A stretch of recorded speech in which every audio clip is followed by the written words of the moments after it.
안녕하십니까.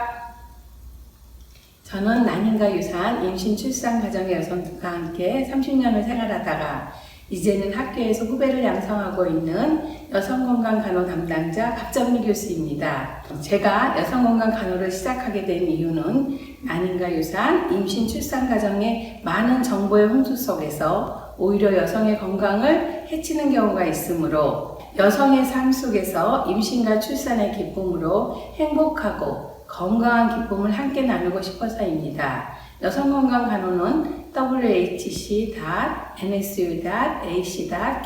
통해 여러분의 삶에 유익이 있기를 소망합니다. 이번 강의는 유산에 대해서 말씀드리겠습니다. 유산이란 태아가 생존이 가능한 시기 이전에 임신이 종결된 것을 말하므로 유산에는 자연유산과 인공유산 두 종류로 분류할 수가 있습니다. 첫 번째 자연유산이란 태아의 생존 가능 시기 이전인 임신 20주 이전에 임신이 종결되는 것을 말합니다. 자연유산의 종류로는 절방유산과 불가피유산, 완전유산과 불완전유산, 계류유산이 있습니다. 인공유산은 태아가 생존 능력을 갖기 이전의 임신 시기에 약물 또는 수술적 방법으로 임신을 종결시키는 것입니다. 종류에는 선택적 유산과 치료적 유산이 있습니다. 치료적 유산은 산모의 생명 및 건강에 의한 의학적인 문제로 아니면 태아의 심각한 신체적, 정신적 이상에 의한 문제로 강간이나 근친 상간 등의 법의학적 적응증에 의한 인공유산을 의미합니다. 선택적 유산이란 사회적 적응, 즉 선택 결정 요구에 의한 여성 권리적 측면의 적응증에 의한 인공유산을 의미합니다. 그림을 보시면은 절방유산은 출혈이 있지만은 자궁 입구가 닫혀 있어서 임신 유지가 가능합니다.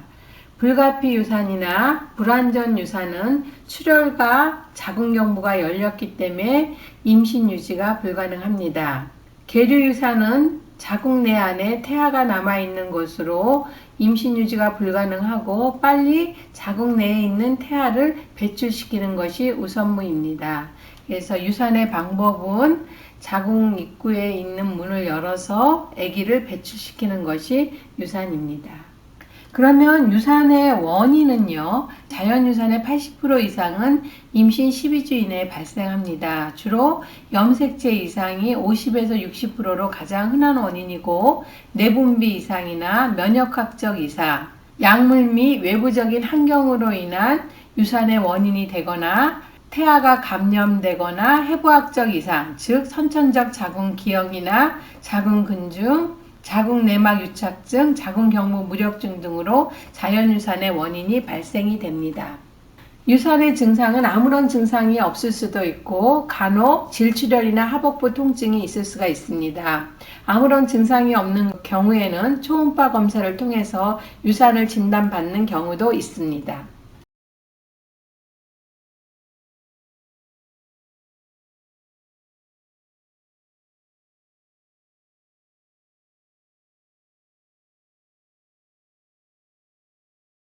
그러면 유산의 종류에 따라서 살펴보기로 하겠습니다. 첫 번째 절방유산입니다.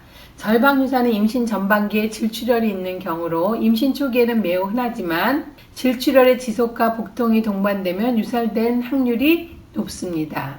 불가피유산입니다. 양막이 파열되고 물과 같은 질분밀 혹은 질출혈이 생기고 자궁 수축이 시작이 되어 임신 산물이 배출이 됩니다. 또한 자궁 수축이 생기지 않고 시간이 경과되면서 자궁 내 감염이 발생할 수도 있기 때문에 태아를 배출시켜야 합니다. 세 번째, 불완전 유산과 완전 유산입니다. 태반의 일부 혹은 전부가 자궁 내에 남아있게 되면 질출혈이 생깁니다. 출혈의 정도는 다양하지만 대부분 급격하게 다량의 출혈이 발생이 됩니다.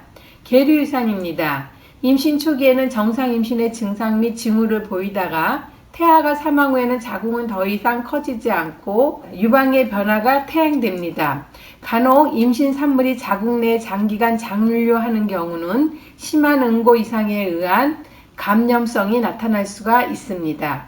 다섯 번째, 반복유산 또는 습관성 유산입니다. 반복유산은 임신 20주 이전의 자연유산이 3회 이상 반복되는 경우를 습관성 유산이라고 합니다. 임상적으로 2번 이상의 연속적으로 습관이 되면 습관성 유산을 의심하므로 원인을 찾기 위한 검사를 고려하셔야 합니다.